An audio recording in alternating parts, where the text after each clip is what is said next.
The house breathed money. Every surface gleamed with the kind of polish that required staff, the kind of attention that transformed stone and glass and metal into something that whispered worth with every carefully calculated reflection. Marcus Chen stood in the foyer of his brother's estate and felt the familiar weight of inadequacy settle across his shoulders like an old, worn coat. 65 years old, and he still felt like the kid who'd shown up to dinner with dirt under his fingernails. The smart glass panels along the entrance hall flickered as he passed, his biometric signature triggering a cascade of personalized greetings. "Welcome, Marcus Chen. We hope you're enjoying your evening." The AI butler's voice was warm, programmed to sound genuinely pleased. Behind him, he heard the system recalibrating for the next guest, the subtle whir of facial recognition scanners embedded in doorframes that cost more than most people's cars. He'd taken the train here. The autonomous pod had deposited him 3 blocks away because his credit tier didn't grant him direct access to this neighborhood's private transit lanes. He'd walked the rest, his reflection ghosting across the security shields that separated the wealthy from everyone else, translucent barriers that hummed with barely perceptible energy, keeping the world at bay. Inside, the party was already in full swing. Robert's 70th birthday. The kind of event that got livestreamed to premium social channels, that generated content for influence algorithms, that would be dissected by trend analysts and lifestyle architects for weeks. Marcus could see the microdrones already, hovering near the vaulted ceilings like digital flies, capturing every angle for feeds he'd never access. The guests moved in practiced patterns, their designer implants glowing softly beneath skin that had been optimized and enhanced until it resembled porcelain. Subtle status indicators flickered at wrists and temples, wealth metrics, social scores, real-time net worth displays for those shameless enough to broadcast them. Here, in this stratum of society, your value was literally visible. Marcus wore a blazer from a decade ago, before smart fabric became standard. It couldn't adjust to temperature, didn't respond to his mood with color shifts, held no embedded screens or haptic interfaces. It was just cloth. The weight of eyes finding him, cataloging him, dismissing him was immediate and absolute. "Marcus." Vanessa materialized from the crowd, her smile the kind that had been perfected through neural feedback training. She air-kissed near his cheek, careful not to smudge the bioluminescent makeup that traced her cheekbones. "Uncle Marcus. You came." The surprise in her voice was genuine. That stung more than if she'd been faking it. "Robert invited me," Marcus said. Seemed important. Of course, of course." Her eyes had already moved past him, scanning for more valuable connections. Her augmented reality contact lenses would be feeding her constant data: who was here, who mattered, who was worth the energy of conversation. Marcus knew he wouldn't register. Still at that community center in Riverside, 23 years now, how wonderfully consistent. She patted his arm, the gesture algorithmic in its execution. "Do try the molecular gastronomy station. It's supposed to be revolutionary." Then she was gone, pulled into orbit around a cluster of people whose net worth probably exceeded small nations. Marcus moved through the party like a ghost. He'd perfected the art of existing in spaces that didn't want him. Near the window wall, real glass, not smart panels, because Robert could afford the vintage luxury, he could see his brother holding court. Robert Chen at 70 looked like a man who'd made a deal with time itself. Genetic modifications, cellular regeneration treatments, a cocktail of longevity drugs that cost more per dose than Marcus made in a month. His hair was still thick, his posture straight, his eyes sharp behind designer contacts that probably gave him access to more data than most people could process. 6 months since Margaret died. Robert looked untouched by grief. But Marcus knew his brother. Had known him, once, before money and success had built walls between them that no amount of shared DNA could breach. "Uncle Marcus." The voice cut through the ambient noise, young and genuine. Jason appeared at his elbow, 12 years old and already learning to navigate rooms where affection was currency and love was leverage. The kid's father was somewhere in the crowd, probably absorbed in whatever merger or acquisition was currently consuming his attention. Derek had inherited Robert's gift for prioritizing everything except the people who needed him. "Hey, kiddo." Marcus felt something in his chest unknot. How are you holding up? Jason shrugged. A gesture that tried for casual and landed somewhere near miserable. Dad's talking to someone about international tax havens. Stepmother Caroline is getting her social optimization scores recalibrated. Madison and Blake are upstairs in their VR pods. He looked up at Marcus with eyes that held too much understanding for 12. I'm invisible, you're not invisible to me, I know. Jason's smile was small and real. That's why I texted you 17 times to make sure you'd actually come, guilt twisted in Marcus's gut. He should come around more. But Derek had made it clear years ago that Marcus's influence, his values, weren't the kind of legacy he wanted for his son. Better to be absent than to infect the boy with dangerous ideas about meaning and purpose and all those inconvenient concepts that didn't convert cleanly into credit scores. Want to escape to the terrace? Marcus asked. Jason's expression shifted to something like hope. Yes. Please. Before someone tries to network me into a youth leadership program I don't want. They moved through the crowd together. Marcus caught fragments of conversation as they passed: stock manipulation strategies, property acquisitions on Mars, the latest in consciousness uploading technology. Everyone here was planning their immortality, hedging against mortality with money and medicine and the desperate conviction that enough wealth could outrun death itself. The terrace was quieter. The air held the artificial coolness of climate control barriers that kept the temperature perfect regardless of the world beyond the property line. In the distance, Marcus could see the city proper, the towers where people like him lived in apartments that could fit inside Robert's wine cellar. The glow of advertisements and transit lanes and the pulse of life that didn't require a 7-figure bank balance to justify its existence. Your grandfather made the kids at the center a card, Marcus said, pulling the folded paper from his pocket. Construction paper and crayon, hopelessly primitive in a world of holographic greetings and AI-generated sentiment. Tommy drew the dinosaur. Said your grandpa seems like a dinosaur person, Jason laughed, taking the card carefully. Tommy's not wrong. He traced the crayon lines, his face soft with something that looked like longing. They sound fun. The kids at your center, they are. Exhausting and frustrating and completely themselves. Marcus leaned against the railing, felt the warmth of stored solar energy radiating from the smart surface. No performance. Just being must be nice. The weight in those 3 words could have crushed diamonds. Marcus looked at the kid, really looked, and saw the cracks. 12 years old and already learning that his value was measured in potential earnings, in social capital, in the brand he could build. Derek was raising Jason the way Robert had raised him. The cycle perpetuating itself with the inevitability of compound interest. You could come by sometime. Marcus offered. The center, I mean. If your dad, he wouldn't notice. Jason said it matter-of-factly, without self-pity. Just truth. He's busy building something. That's what he says. Building something important. I don't think I'm part of the blueprint. Before Marcus could respond, the terrace door slid open. A woman stepped out, checking a tablet with the kind of focused intensity that suggested she was working, not attending.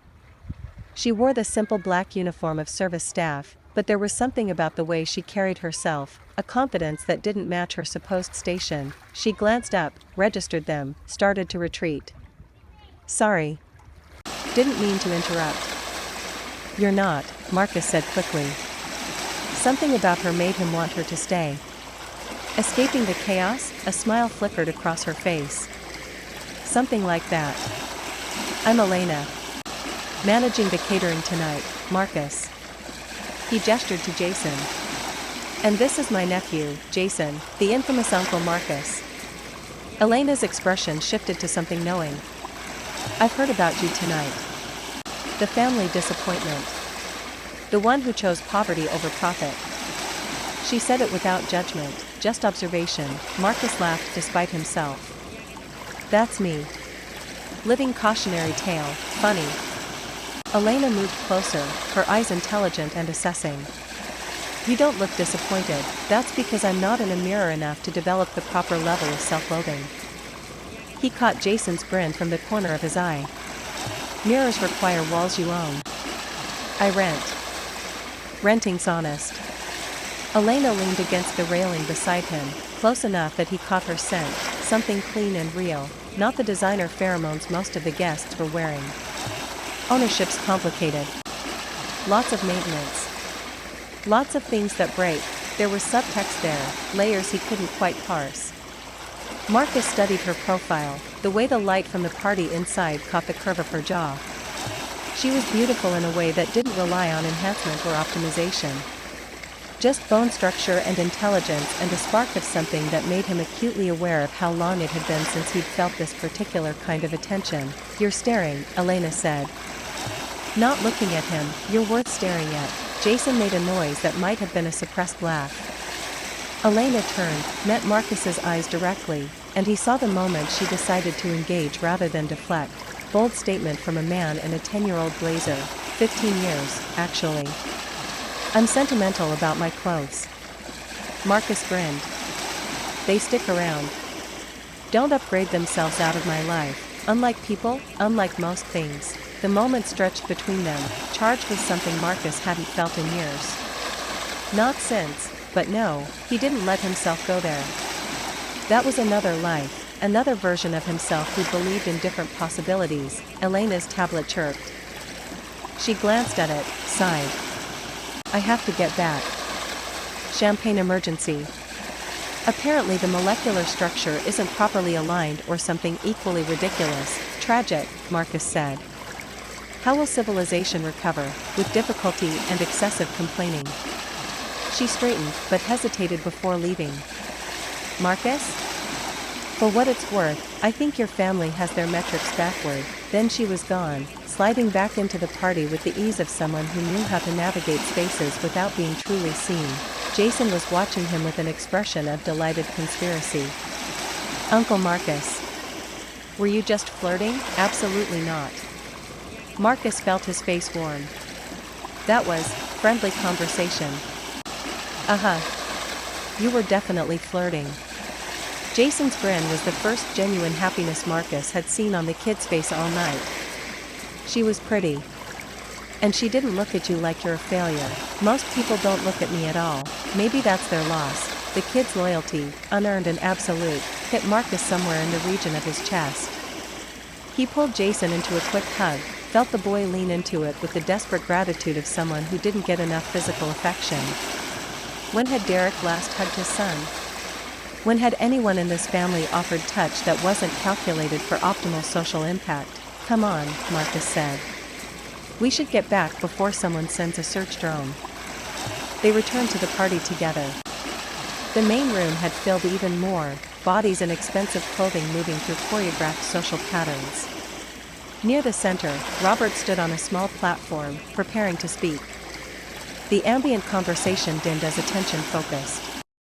Above them, the recording drones adjusted position, capturing optimal angles for the premium content feeds. Marcus found a spot along the back wall. Jason stayed close, his shoulder pressed against Marcus's side like a tether. Across the room, Derek was networking, his face animated in conversation with someone whose augmented iris displayed his net worth in real time. Caroline stood nearby, beautiful and perfectly groomed and radiating the kind of loneliness that came from being decoration rather than person. Vanessa was with a cluster of real estate magnates, her smile bright and empty. Her children were still absent, probably lost in whatever virtual experiences were more compelling than reality. Richard, her husband, stood alone near the bar, drinking scotch that cost more than Marcus's monthly salary and looking like a man who'd bought everything except a reason to care. This was Robert's family. His legacy. Successful by every metric that mattered to the algorithms that governed social standing. Rich beyond measure.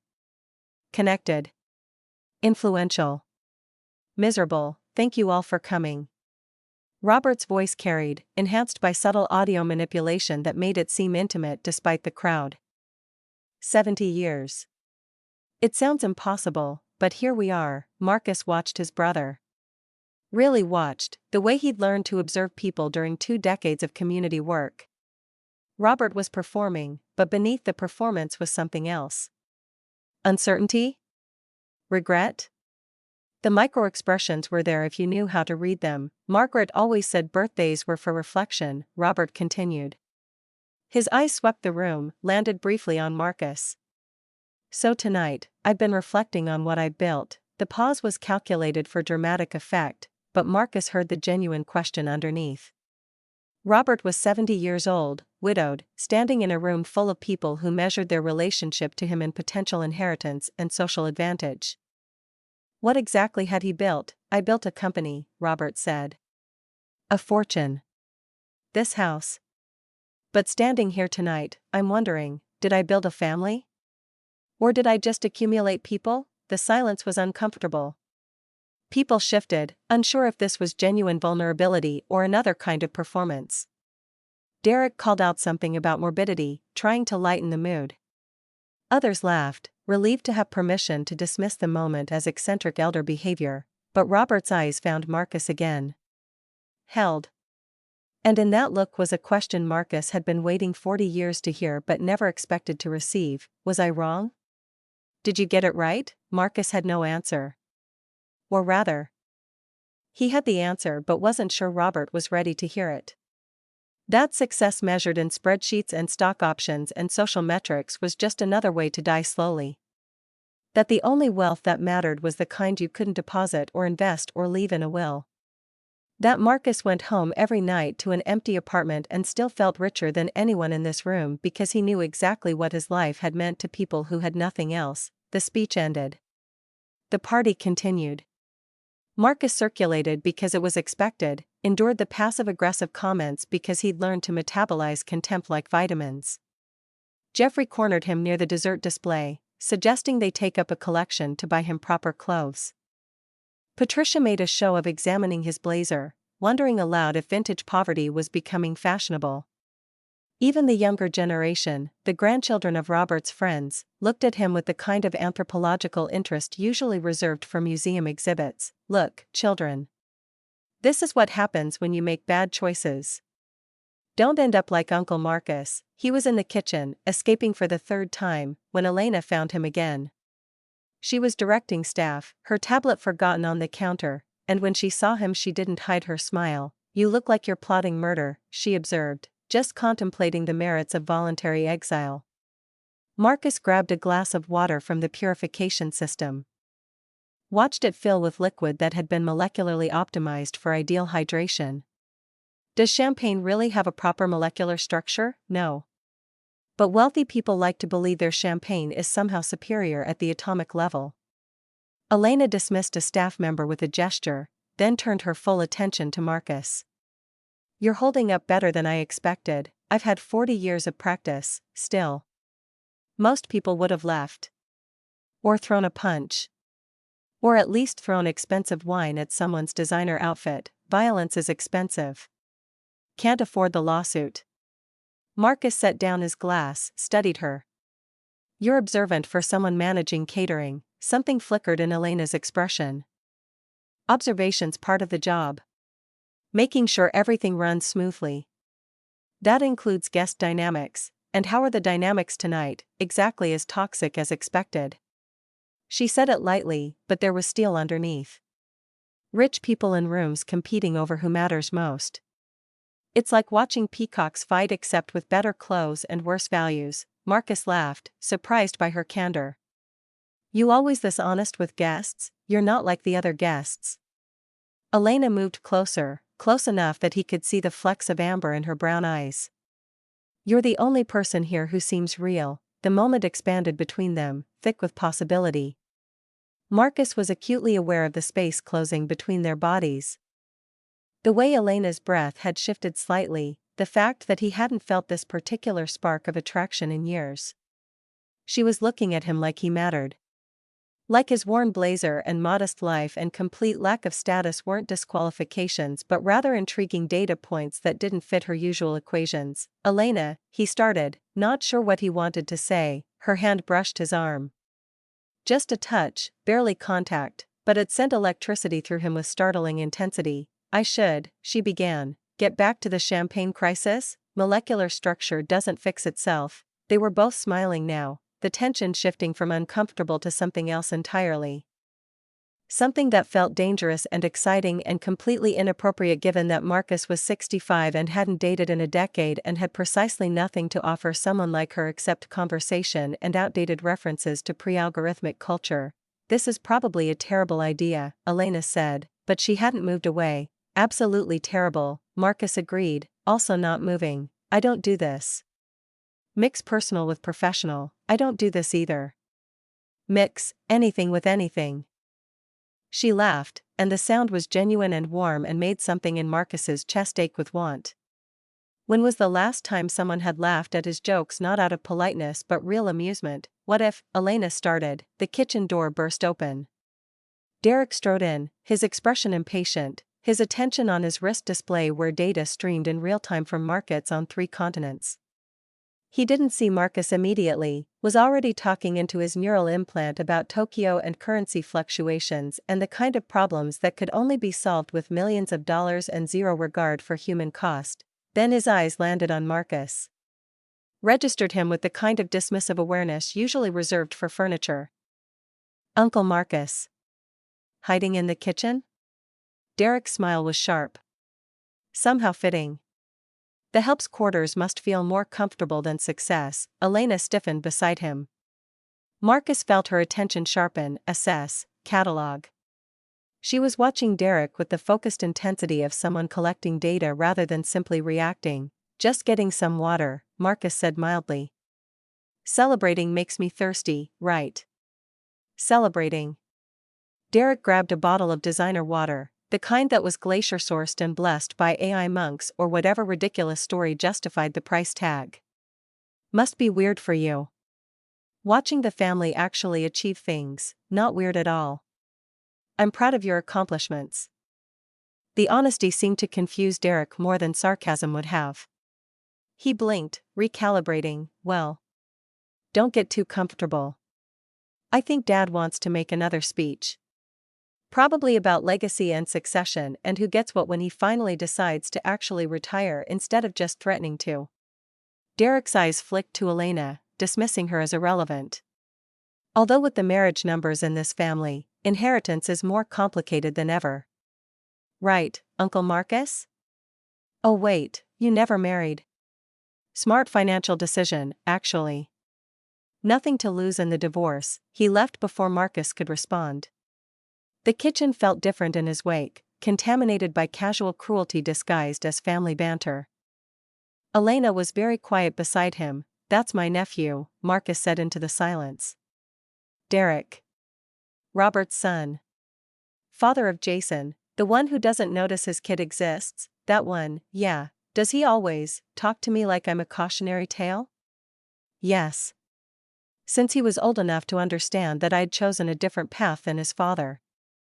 In Derek's world, different equals failure. Failure equals contempt." Marcus tried for lightness and didn't quite achieve it. "It's fine.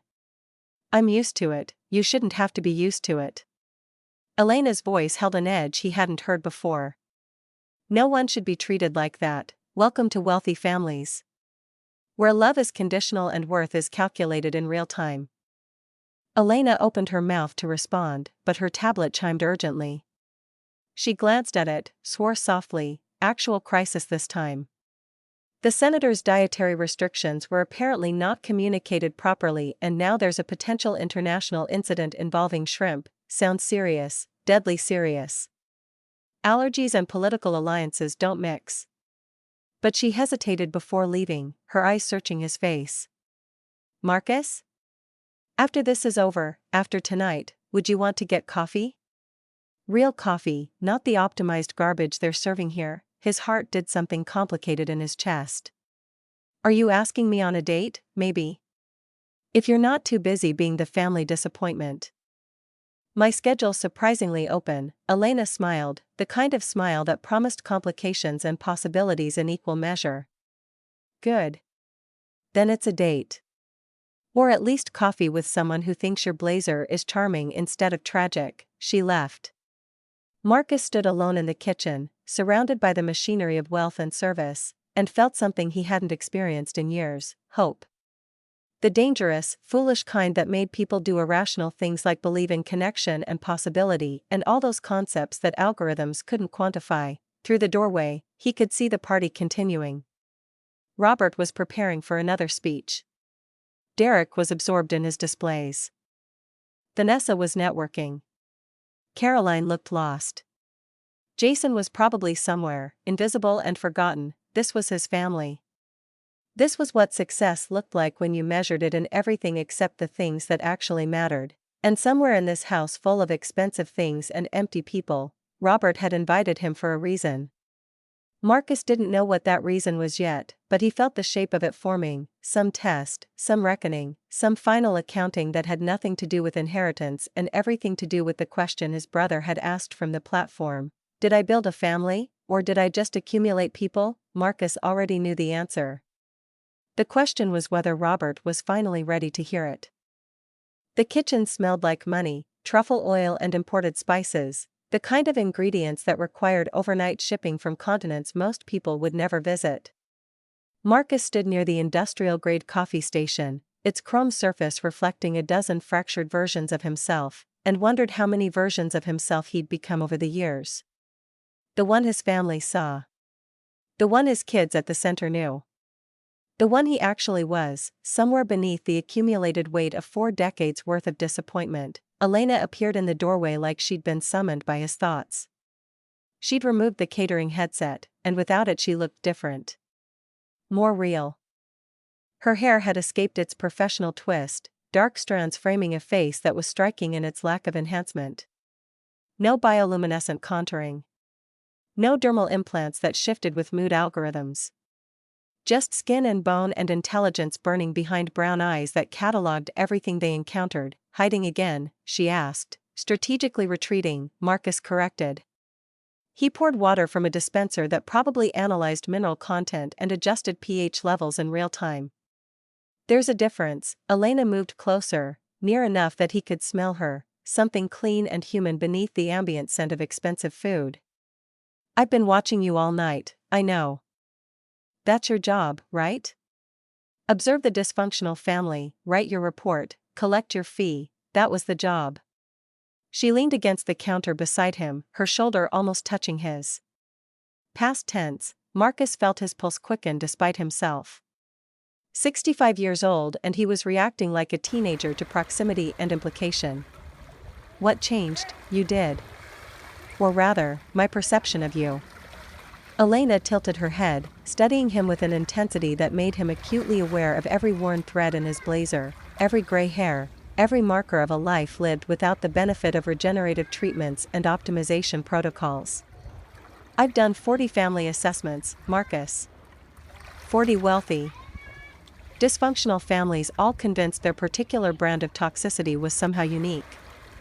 And you want to know what I found every single time? Entitled children and absent parents, that. But also, no one worth knowing. No one I'd want to have coffee with. No one who'd changed a life that wasn't their own. She shifted closer, deliberate in the movement. Until tonight, Marcus gripped his water glass harder than necessary. The smart surface adjusted its temperature, sensing stress indicators in his palm. Everything in this house responded to stimulus, recalibrated to comfort.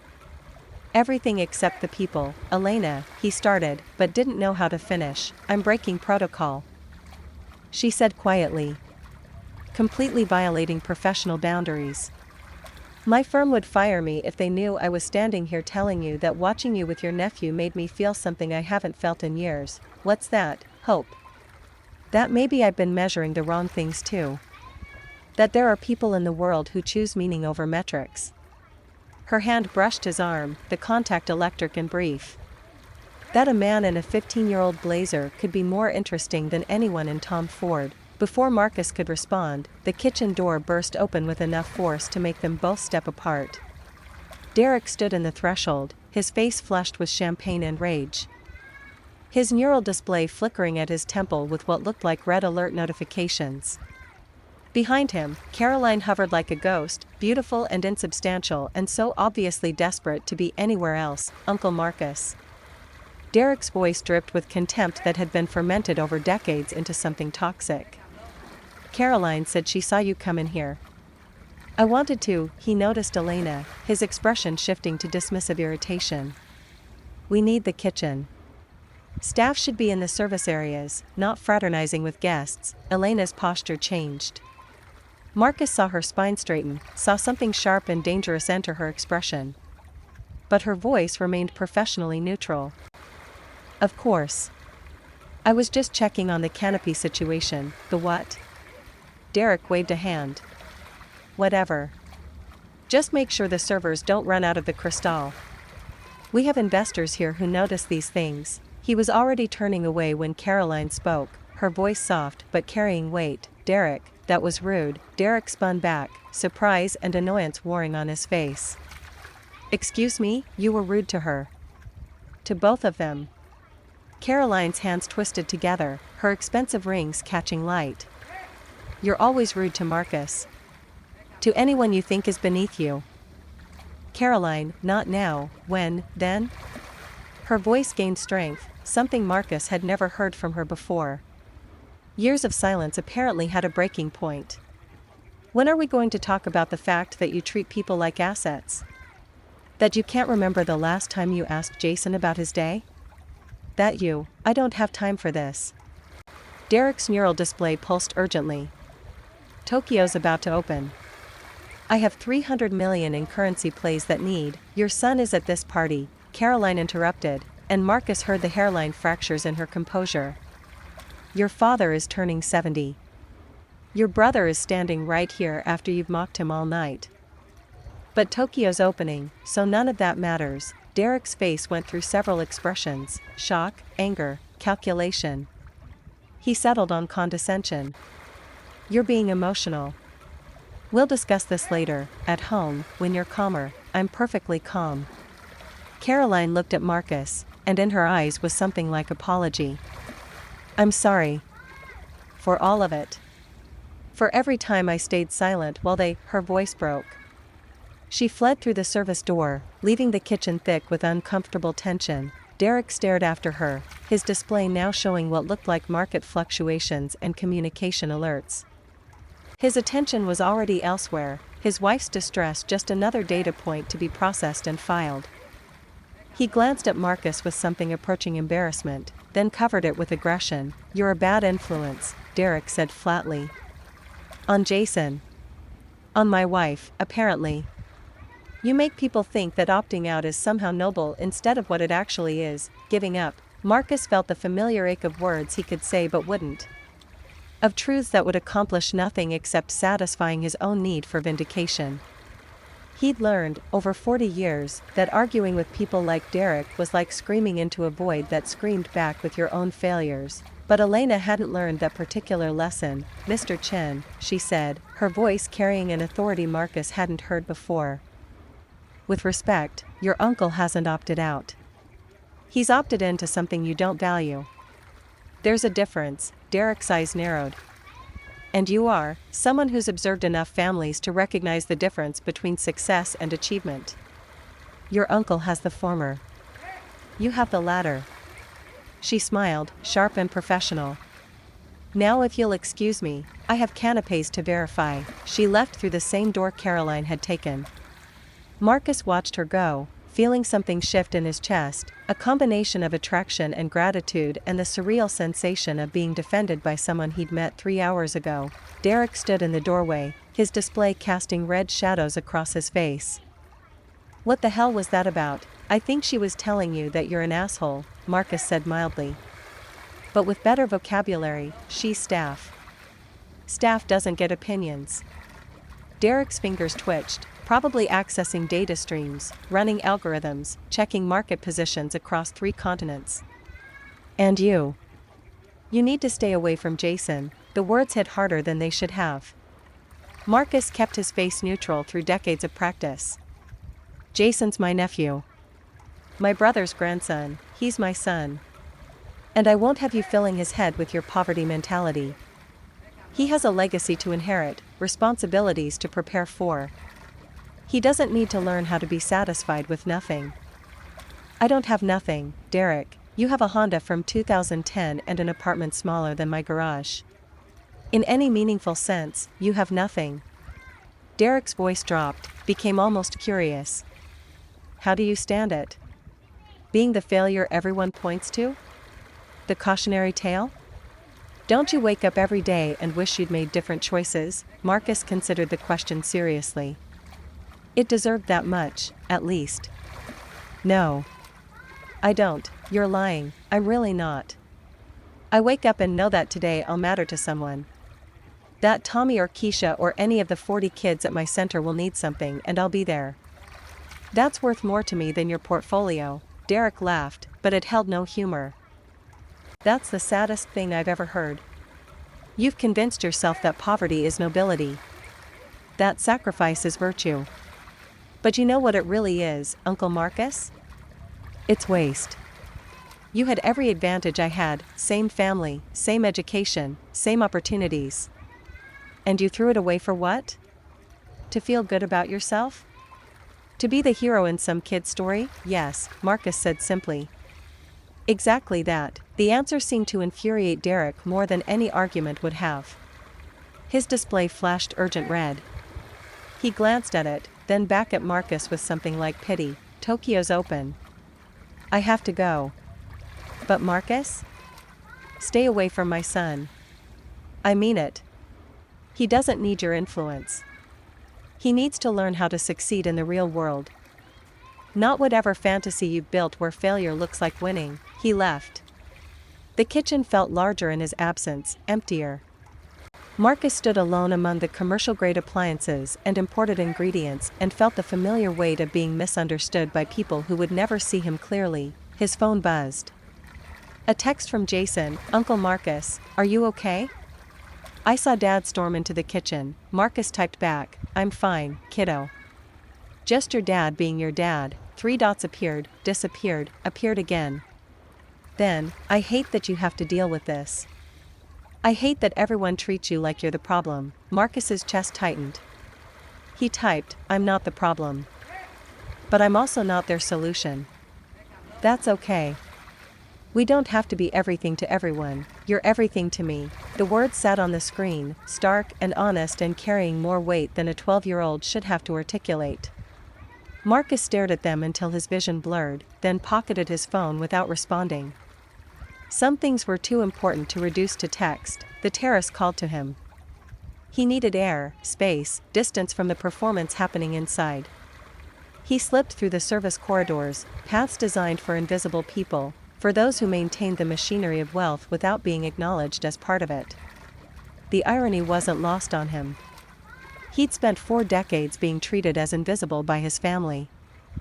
At least here, in the service passages, the invisibility was architectural rather than personal. The terrace was blessedly empty. The climate barriers hummed softly, maintaining perfect temperature while the real world existed beyond them, hot or cold or wet or wild. Marcus couldn't tell from inside this bubble of controlled environment. He leaned against the railing, felt the warmth of solar-charged smart surfaces, and looked out at the city where people lived without the benefit of molecular gastronomy and genetic optimization and all the other expensive ways to pretend mortality wasn't patient and absolute. You keep escaping. Elena's voice came from behind him, warm and amused. If I didn't know better, I'd think you were avoiding the party. Marcus turned. She'd emerged from a different door, carrying 2 plates of what looked like real food, not the deconstructed foam and essence being served inside, but actual recognizable items. Bread. Cheese. Fruit that hadn't been genetically modified into geometric perfection. Staff meal, she explained, offering him a plate. We always eat better than the guests. Less presentation, more substance. Story of my life, Marcus said, taking the plate. Their fingers brushed in the exchange. The contact lasted a fraction longer than necessary. Elena sat on the bench, and Marcus joined her. They ate in comfortable silence. And Marcus realized how rare that was, to be quiet with someone without the silence feeling like judgment or awkwardness or the space where conversation should be but wasn't. Your nephew texted you, Elena observed. I saw your face change. You're very observant. It's literally my job. Or was my job? I'm having a professional crisis about what my job actually is anymore. She bit into an apple, the sound crisp and real and the humming quiet. Jason really does adore you. I've watched them together all night, him and his father. Derek looks at that kid like he's a quarterly report that isn't meeting projections. Derek loves Jason. He just doesn't know how to show it in ways that matter. That's generous. More generous than I'd be. Elena studied him. You do that a lot. Give people credit for intentions instead of holding them accountable for actions. What's the alternative? Spend 40 years angry that my family doesn't value what I value? That seems exhausting. You're angry, though. I can see it. Underneath the grace and the acceptance and the careful neutrality. You're furious. Marcus set down his plate, surprised by her perception. Maybe. Sometimes. But what does that accomplish? Acknowledgement. Validation. The satisfaction of being right. Elena shifted closer, her thigh nearly touching his. You're allowed to be angry, Marcus. You're allowed to want them to see what they've missed. What they're still missing, and then what? They apologize? They suddenly realize I was right all along and they were wrong? That's not how people work. Especially not people who've spent decades building their identity around being better than me. So you just, what? Accept it? Let them mock you forever. I let them be who they are while I'm who I am. Their opinion of me isn't my responsibility. Marcus looked at her directly. But I'm curious why you care. You've been observing for hours. Writing your assessment. Why does it matter to you if I'm angry or accepting or whatever? Elena met his gaze, didn't flinch away from it. Because I've spent 20 years watching families destroy each other over money and status and inheritance. And you're the first person I've encountered who actually broke the cycle. Who said no to the toxicity and built something else. Something real. My life isn't that impressive, Elena. I'm 65, alone, living in 400 square feet with furniture from discount stores. Most people would call that failure. Most people are measuring with the wrong ruler. She reached out, her hand covering his where it rested on the bench. The contact was deliberate, electric, impossible to misinterpret. I told you earlier I was breaking protocol. I'm going to break it further. Can I be completely honest with you? Marcus's heart was doing complicated things in his chest. Please, I came here tonight expecting to find exactly what I've found in 40 previous assessments. Wealthy people playing status games while their children learn to repeat the cycle. I expected to observe, write my report, collect my fee, and move on to the next dysfunctional family, but then I watched you. The way you took every insult without flinching. The way you talked to Jason like he was a person instead of a project. The way you looked at your brother across the room and I could see 40 years of complicated love and disappointment and hope all tangled together. Her fingers tightened on his. And I thought, when was the last time I felt that way about anyone? When did I stop being a person and become just a professional observer? Marcus was acutely aware of how close she was. Of the warmth of her hand on his. Of the way her eyes held his without pretense or performance. Elena, you're going to tell me you're too old. That you have nothing to offer. That I could do better. Her smile was knowing. I've been listening to you minimize yourself all night. To them and to yourself. So let me be very clear about something. She shifted, angling toward him, close enough that he could count her eyelashes if he wanted to. Close enough to see the pulse beating at her throat. I'm 45 years old. I've been successful by every metric that matters in my industry.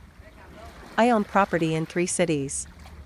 I have a corner office and a 6-figure salary and a reputation that opens doors. Her voice dropped lower, intimate. And I'm lonelier than I've ever been. Because I spent 20 years judging other people's families while refusing to build anything of my own. While telling myself I was too busy, too focused, too professional for messy human connection. Elena, let me finish. Her free hand came up, fingers brushing his jaw in a gesture so gentle it made his breath catch. Then I met a man in a navy blazer who everyone mocked. Who chose purpose over profit. Who knows every kid's name at his center and remembers their favorite colors and shows up even when showing up doesn't come with recognition or reward. And I thought, what if I've been doing this backwards? What if the real success is sitting right here, being dismissed by people who don't know how to measure what matters? Marcus couldn't breathe properly. 65 years on this planet and he felt like a teenager, terrified and thrilled in equal measure. You barely know me, I know enough. I know that when Derek insulted you, you didn't insult him back. I know that when Jason texted you, your whole face softened. I know that you eat staff food on a terrace instead of networking inside because the performance exhausts you. She smiled, and it was beautiful and real and directed entirely at him. I know that you're the most interesting person at this party. And I very much want to know more. I don't know how to do this, Marcus admitted. It's been a long time since someone looked at me the way you're looking at me. How am I looking at you? Like I'm worth looking at. Elena's expression softened. Marcus Chen, you are absolutely worth looking at. You're worth knowing. And if you're willing, I'd very much like the chance to do both. The space between them had contracted to nothing. Marcus could feel the warmth radiating from her body. Could smell her shampoo and skin and the basic human reality of her. His hand moved almost of its own accord, cupping her face, his thumb brushing her cheekbone. I live in a tiny apartment, he said, giving her every reason to reconsider. I drive a car that barely starts. I work 60 hours a week for poverty wages. I'm 65 years old with gray hair and no retirement plan and a family that thinks I'm a failure. Are you trying to talk me out of this? Elena asked, amused. I'm trying to be honest, then let me be honest too. She leaned in, her lips nearly brushing his. I don't care about your apartment or your car or your family's opinion. I care that when you talk about those kids at your center, your eyes light up. That when your nephew needed someone, you were there. That you've spent 40 years being true to yourself even when it cost you everything. It didn't cost me everything, Marcus whispered. Just everything they value, exactly. And then she kissed him. It was soft at first, tentative, a question more than a statement. Then Marcus's hand slid into her hair and the kiss deepened, became more certain, more real. 40 years of loneliness and doubt and wondering if he'd made the right choices melted into the warmth of her mouth on his, her hand gripping his blazer, pulling him closer. When they broke apart, both breathing hard, Elena's smile was incandescent. That, she said breathlessly, was not professional at all. Marcus laughed, the sound surprising him with its genuine joy. I hope not. Your family's going to hate this. They hate everything about me already. Might as well give them new material. Elena kissed him again, briefer this time but no less electric. For the record, I'm going to recommend that your brother leave his company to your oversight. The charitable trust, everything. You're the only person in that building who understands what wealth actually means. Marcus pulled back slightly. You're serious, completely. I've been making notes all night.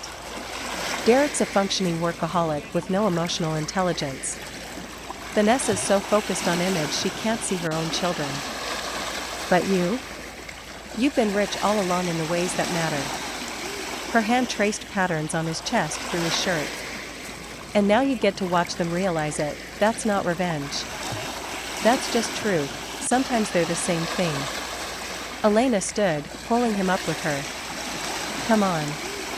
I have a feeling the speeches are about to get interesting. And I want to watch your face when the truth comes out. What truth? You'll see.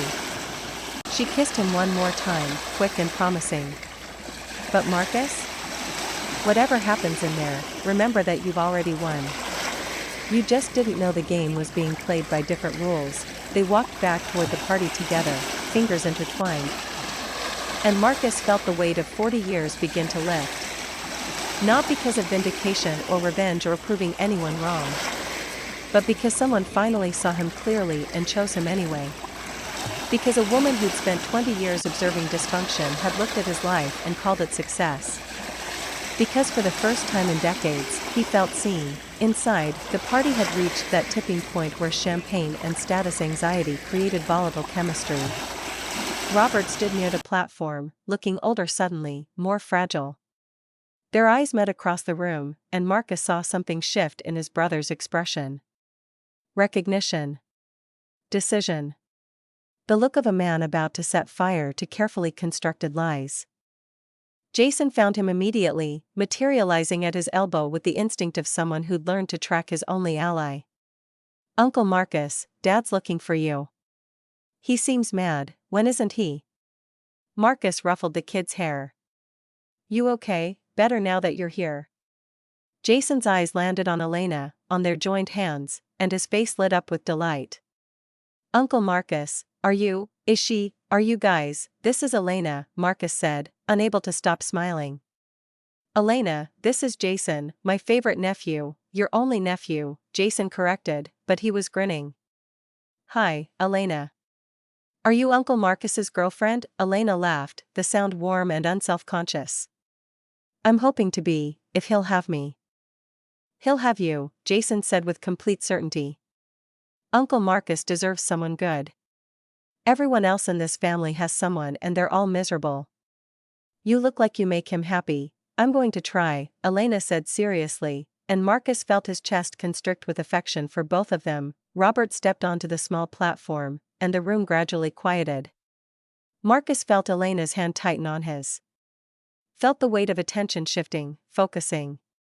Something was coming. Something that would change the careful architecture of denial this family had built over decades. His brother's voice carried across the room, amplified by technology but weighted with something raw and human. "Thank you all for coming tonight. I have something important to announce." And Marcus, standing in the back with Elena's hand in his and Jason pressed against his side, realized that sometimes the quiet victories were the ones that echoed loudest. That 40 years of choosing meaning over money had positioned him exactly where he needed to be when the reckoning finally arrived. The game had been playing all along. He just hadn't known he was winning. The autonomous transport pod deposited Marcus Chen at the perimeter gate exactly on time, 1747, 13 minutes before the official start of Robert's 75th birthday celebration. The gate's biometric scanner read his genetic signature and hesitated, processing lag time that lasted 3 seconds longer than necessary. Even the security system seemed to question whether he belonged here. Through the translucent energy barrier, Marcus could see the estate sprawling across what had once been public parkland before his brother's investment consortium had acquired it. The main house rose like a monument to vertical integration, 50 stories of residential luxury wrapped in photovoltaic glass that captured solar energy while displaying real-time market data for anyone with the optical implants to read it. Marcus didn't have the implants. He'd never seen the point of having stock prices scrolling across his vision while he tried to have a conversation. The gate finally opened.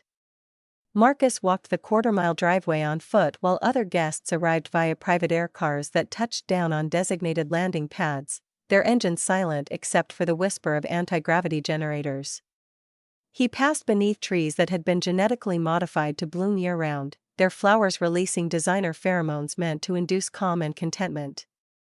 The scent made Marcus's sinuses itch. His neural link, the basic model everyone received at birth, good for emergency communication and identity verification but not much else, pinged with a message from Jason, "Uncle M. You here yet? Dad's in full networking mode." "Save me," Marcus typed back with his thoughts, the words forming slowly through the outdated interface. "Almost there. Hold position. Reinforcements incoming." The entrance atrium was a cathedral of wealth. The ceiling stretched 40 feet overhead, its surface a live display showing real-time satellite footage of Robert's various properties across 3 continents. Guests moved through the space like pieces in some elaborate game, their designer clothing embedded with smart fabric that shifted colors based on who they were talking to, creating visual hierarchies of importance. The more influential the conversation partner, the more vibrant the clothing became. Marcus wore a suit he'd purchased 7 years ago, before smart fabric became standard. It was charcoal gray. It stayed charcoal gray no matter who he talked to. "Marcus."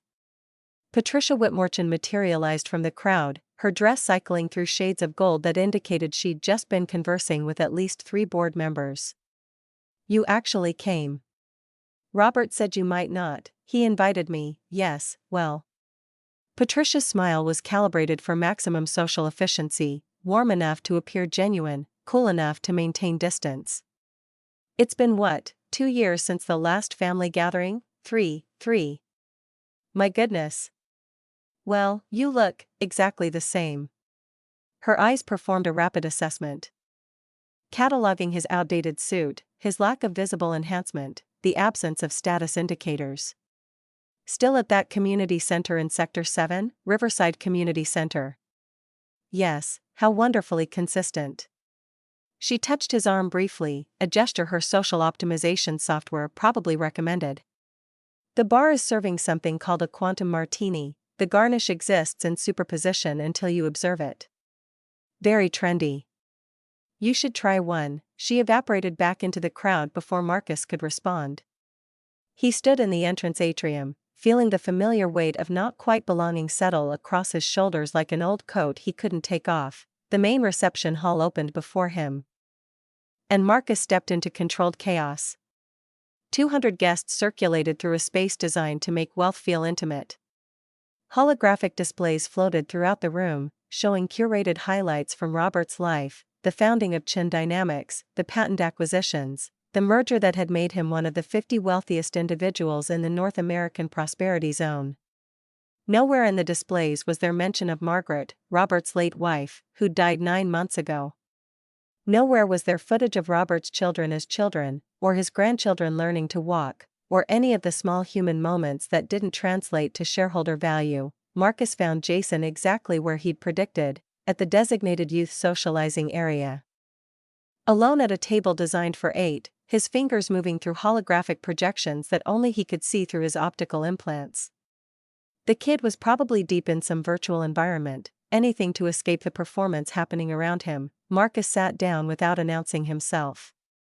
Jason's eyes refocused on the physical world, the telltale shimmer of implant activity fading from his irises. Uncle Marcus. The relief in Jason's voice was immediate and total. Thank God. Dad's been trying to introduce me to people all night. Important people. People whose kids I should network with. He made air quotes around network. I'm 14. I don't want to network. I want to go home and work on my composition. Still writing music, every day. I finished a string quartet last week. Want to hear it? Jason's hands moved through the air, ready to share the audio file through his neural link. I'd love to, but you know my link won't handle it. Bandwidth's too limited for full compositions. Jason's face fell. Right. Sorry. I forget you have the old system. It's fine. You can play it for me in person next time I visit. When's that? Dad says you're not allowed at our place anymore. The words landed with the casual cruelty of truth spoken by someone too young to know he should soften it. Marcus felt something twist in his chest. Did he say why? Something about lifestyle influences and different value systems. More air quotes. He thinks you'll make me not want to take over the company someday, will I? Jason met his eyes directly. You already did. I don't want his life, Uncle Marcus. I don't want to work 80-hour weeks and miss my kids' lives and die alone in a house where the furniture costs more than most people make in a year. I want to write music. I want to matter to people because of what I create, not because of what I own. Marcus had to look away. 14 years old, and the kid had figured out what it took most people decades to learn, if they learned it at all. Your dad loves you, Jason. He just doesn't know how to show it in ways you can receive. That's the problem though. Isn't it? Love that doesn't land isn't really love. It's just intention. Jason slumped in his chair. Mom says I should give him more credit for trying. But he's not trying. He's just doing what worked for Grandpa and assuming it'll work for me. Before Marcus could respond, Derek appeared at their table. Jason's father moved with the contained energy of someone who was simultaneously present in 3 virtual meetings, his attention fractured across multiple realities. His suit, top-tier smart fabric, pulsed with deep purple, indicating his current conversation partners included at least one minister-level government official. Jason, I need you to meet Clarissa Morrison's son. She's the regional commerce director. Important connection for your future. Derek's eyes finally focused on Marcus, and his suit's color dimmed slightly. Marcus. You're here, Robert invited me, yes, he mentioned that. Something about wanting the whole family present. Derek made it sound like Robert had requested the caterers bring extra napkins. Jason, come on. The Morrisons are waiting, I'm talking to Uncle Marcus, you can talk to Marcus anytime. The Morrisons are here now, and this is a limited window for, no. Jason didn't raise his voice, but the word landed with finality. I'm staying here. With the one person at this party who actually cares about what I'm interested in. Derek's suit cycled through several colors rapidly: surprise, irritation, calculation. His neural link was probably feeding him response options optimized for de-escalation. He selected one: we'll discuss this later. At home, I don't want to discuss it later. I want you to hear me now. I don't want to network with commerce directors. I want to finish telling Uncle Marcus about my string quartet. Jason's hands were shaking, but his voice stayed steady. You don't even know I write music, do you, Dad? Derek's expression went carefully blank.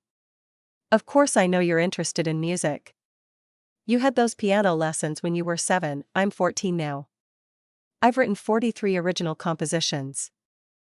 I've been accepted into the Advanced Youth Composers program at the conservatory. The acceptance came 3 months ago. Jason's eyes were bright with tears he refused to let fall. I told Mom. I told the house AI to put it in your briefing. I even tried to tell you in person twice. You said that's great, buddy, both times and went back to your calls. The silence at their table expanded outward, creating a bubble of uncomfortable attention in the surrounding crowd. Derek's suit had gone a muddy brown, the color of social embarrassment, of being caught in algorithmic inconsistency. Jason, this isn't the time. When is the time, Dad? Jason stood up. When are you actually present enough to hear me? To see me? Uncle Marcus is here once a month and he knows more about my life than you do. He looked at Marcus. I'm sorry. I need some air. He left. Derek stood frozen, his suit cycling through colors like a machine trying to process conflicting inputs. He looked at Marcus, and for a moment, the carefully constructed facade cracked. How do you do it? Derek asked quietly. How do you make it look so easy? Make what look easy? Connecting.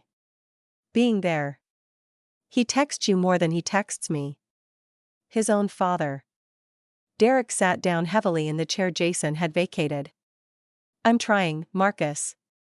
I'm really trying. But I don't know how to be the kind of father he needs when I'm also trying to be the kind of executive the company needs. Marcus considered his nephew. Derek was 47 now, looked 35 thanks to genetic therapy, but in this moment he looked exhausted in a way no treatment could fix. Maybe that's the problem, Marcus said carefully. You're trying to be both. Maybe you need to choose which one matters more. Easy for you to say. You chose. You walked away from the company 40 years ago, chose your center over the family legacy. But someone has to run Chen Dynamics. Someone has to maintain what Dad built. Does it have to be you? Derek's laugh was bitter. Who else? Vanessa's focused on her political career. You've made it clear you want nothing to do with the business side. I'm the legacy son. The one who stayed. The one who did everything right. He looked at Marcus directly. And my son hates me for it. He doesn't hate you. He's just lonely. And 14. And trying to figure out who he is while everyone tells him who he should be, like you did. Like you figured out who you were and chose it. Family expectations be damned, I had it easier. I wasn't the oldest. I wasn't the heir apparent. I was just the spare who disappointed everyone when I left. Marcus leaned forward. But Derek, I'm happy. Can you say the same? Derek's neural link pinged visibly, his irises flickered with incoming priority messages. I have to take this. It's Beijing. But Marcus? For what it's worth, I'm glad you're here. Jason needs someone who gets him. He left before Marcus could respond. The bubble of attention around their table dispersed, guests returning to their own performances of success and connection and carefully curated happiness. Marcus sat alone for exactly 90 seconds before someone new approached. He didn't recognize her immediately. She wore the plain black uniform of service staff, her clothing deliberately non-reactive, designed to fade into backgrounds while the wealthy performed their elaborate social dances. But something about the way she moved suggested this was camouflage rather than station. Marcus chin. She sat down across from him without asking permission. The famous disappointment. Marcus studied her. Mid-40s, intelligent eyes that catalogued everything, a confidence that didn't match her service uniform. And you are, right now? I'm coordinating the catering staff. Making sure the quantum martinis maintain proper superposition, that kind of thing. A slight smile. But my actual name is Elena Rodriguez. And I'm here to observe your family, assess, really. Your brother hired me 6 months ago. Right after your sister-in-law Margaret died. I work for the Hartwell Institute. We specialize in philanthropic succession planning. Basically, I help wealthy people figure out if their heirs are going to use inherited money responsibly or blow it on designer genetic mods and trips to Mars. Marcus leaned back, reassessing. So you're not actually catering? Oh, I am. Best cover for observation. Service staff see everything while being treated like furniture. I've watched your nephew Derek ignore 3 different attempts at conversation from his business partners because he was tracking Jason's departure. I've watched your niece Vanessa cycle through 17 different facial expressions practicing for her speech tonight. None of them reached her eyes. And I've watched you sit here for the last 20 minutes being completely genuine in a room full of performance artists. Is that a compliment? It's an observation. I don't do compliments, they compromise objectivity. But her eyes held warmth despite the words. Although if I did do compliments, I might mention that you're the only person I've seen tonight who's made actual eye contact lasting longer than 3 seconds. Everyone else is watching their neural feed overlays while pretending to pay attention to physical reality. I don't have the bandwidth for overlays, or you chose not to upgrade. Elena tilted her head, studying him. Marcus Chen, the man who walked away from billions to run a community center in Sector 7. I've read your file. Every article written about the family mentions you as the cautionary tale, the son who rejected his inheritance, the brother who chose poverty over profit, the disappointment who proved that emotional intelligence doesn't pay the bills. Sounds like you've done your research. It's my job. But here's what interests me. She leaned forward, and Marcus caught the scent of her, something real and human beneath the ambient designer pheromones saturating the air. Every assessment I've done over the past 15 years, there's been someone like you. The black sheep. The one who opted out. And in every single case, they were the most miserable person at the gathering. Bitter about being excluded, angry about being judged, desperately trying to justify their choices to people who'd never understand. But you're not. Bitter or angry or desperate. Her eyes held his. You're just present. Comfortable. Like you know something everyone else in this room is paying millions to try to learn from wellness gurus and consciousness expansion retreats. Marcus felt something shift in his chest, a recognition, a spark, the dangerous beginning of connection. Maybe I just have low standards for happiness, or maybe you figured out what actually matters. Elena's neural link chimed. She glanced at the message floating in her visual field. I need to go deal with a crisis involving crab cakes and a senator's shellfish allergy. But Marcus? I'm supposed to stay objective. Observant. Professional. And for 15 years, I have been. She stood, but paused before leaving. This time feels different, Elena said quietly. This family, this assessment. You. All of it feels like maybe I've been measuring the wrong variables all along. Then she was gone, disappearing into the crowd with the practiced ease of someone who'd learned to be invisible while seeing everything. Marcus sat alone again, his pulse doing complicated things. 65 years old, and he was reacting like a teenager to a woman he'd spoken to for 3 minutes. Jason would laugh at him. Jason would probably encourage him. The kid had been campaigning for Marcus to find someone for years. constantly sending him profiles from dating algorithms that couldn't quite categorize someone who lived in 400 square feet and chose profession based on meaning rather than income potential. His neural link pinged. Robert, Marcus, can you come to the private study? Third floor, East Wing. Need to talk before the speeches. Marcus navigated the crowds, taking service corridors when he could find them, avoiding the main spaces where guests networked and performed and broadcast their attendance to followers who tracked their every movement for social optimization insights. The study was quiet, insulated against sound and electromagnetic interference, a room designed for conversations that couldn't be recorded or analyzed or fed into algorithmic prediction models.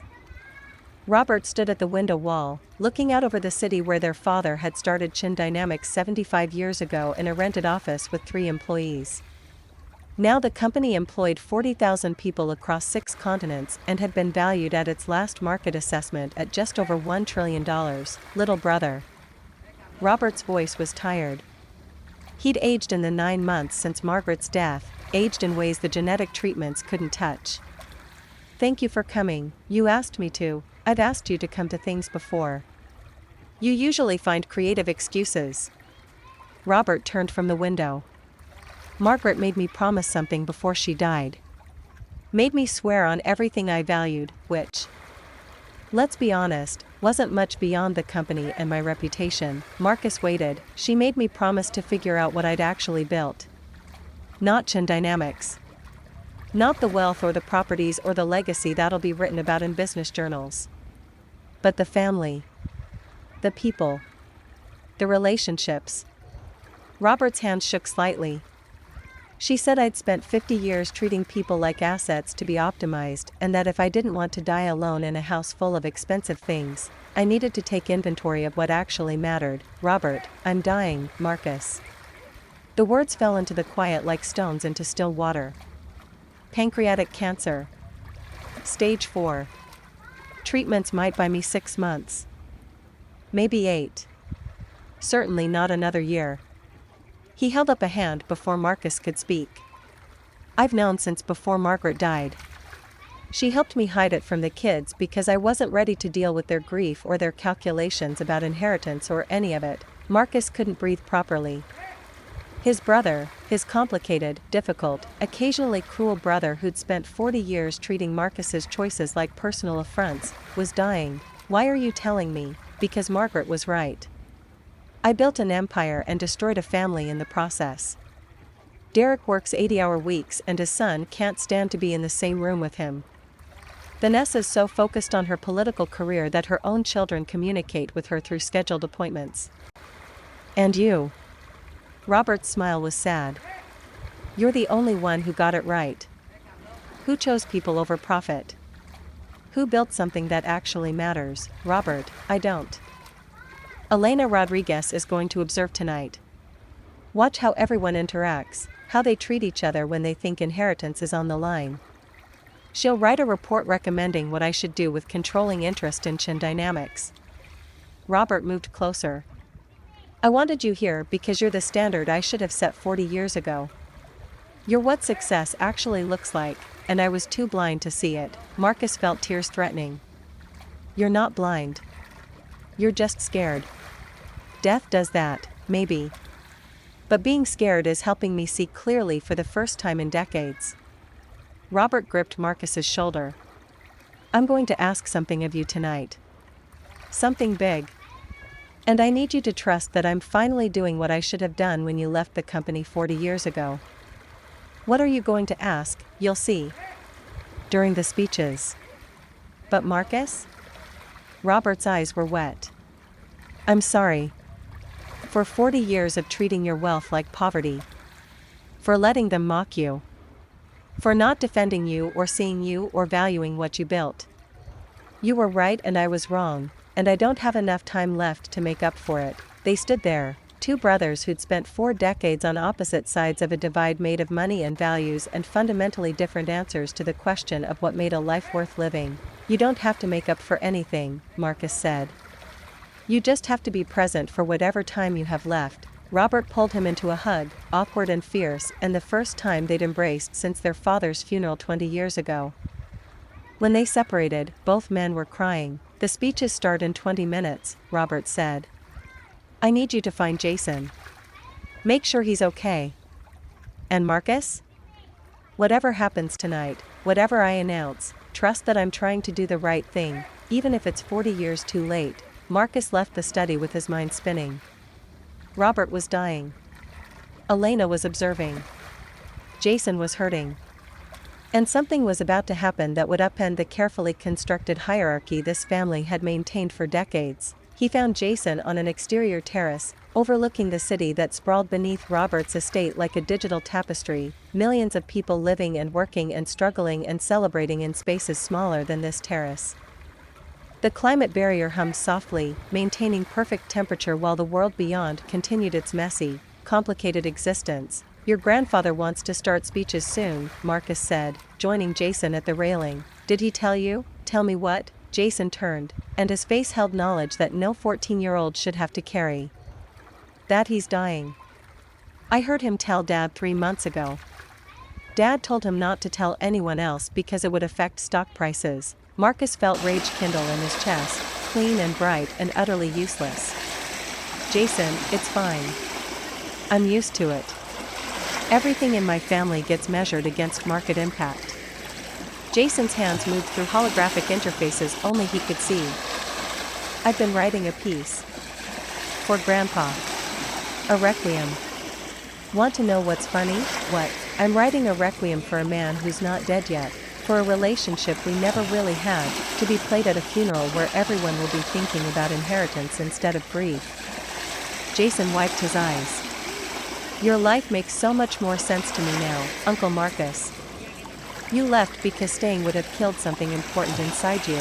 I left because I couldn't breathe here. Every conversation was a transaction. Every relationship had an ROI calculation attached. I wasn't brave or noble, I was just suffocating. Were you ever scared you made the wrong choice? Marcus considered the question seriously. Every day for the first 5 years. Sometimes even now. When my apartment's cold because I can't afford better heating. When I see my kids at the center struggling because the system's rigged against them. When I come to things like this and remember that I could have had all of this if I'd just been willing to sacrifice the things that made me human, but I go home and I know my kids. Really know them. I know Tommy's working toward his engineering certification. I know Keisha got into medical school.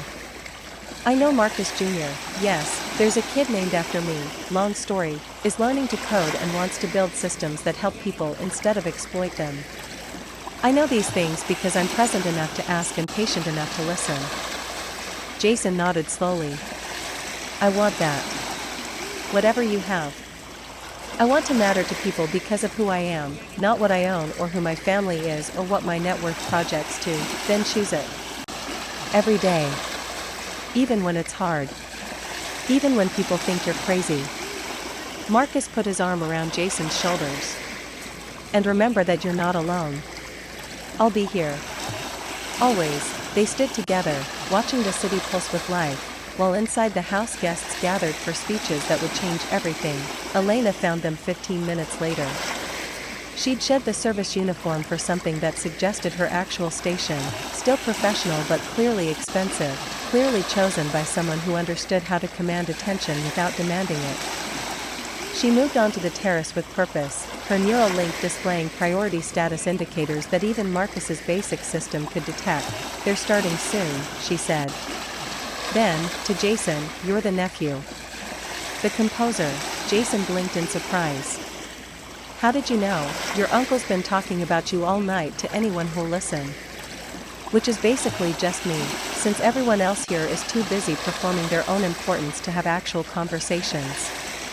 Elena smiled at Jason, genuine warmth replacing professional assessment. He says you're brilliant. That you're writing a requiem, it's not finished, the best things rarely are. Elena turned to Marcus. I finished my initial observations.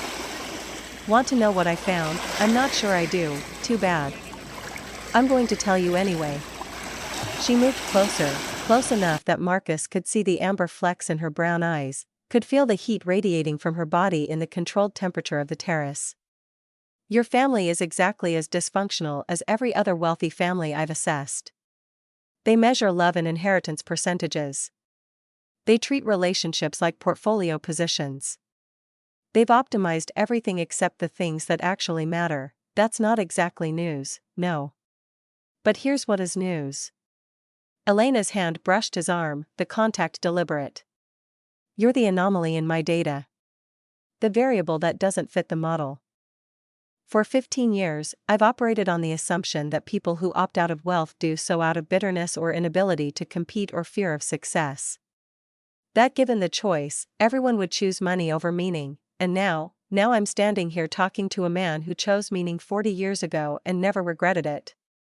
Who lives in 400 square feet and drives a car from 2035 and is happier than anyone in that house full of billionaires. Her eyes held his. You're making me question my entire assessment framework, Marcus Chen. Jason coughed deliberately. I'm going to go inside now. Uncle Marcus, try not to be awkward. Elena, he's 65 but he's emotionally about 14 when it comes to romantic interest. Be patient, he left before Marcus could protest.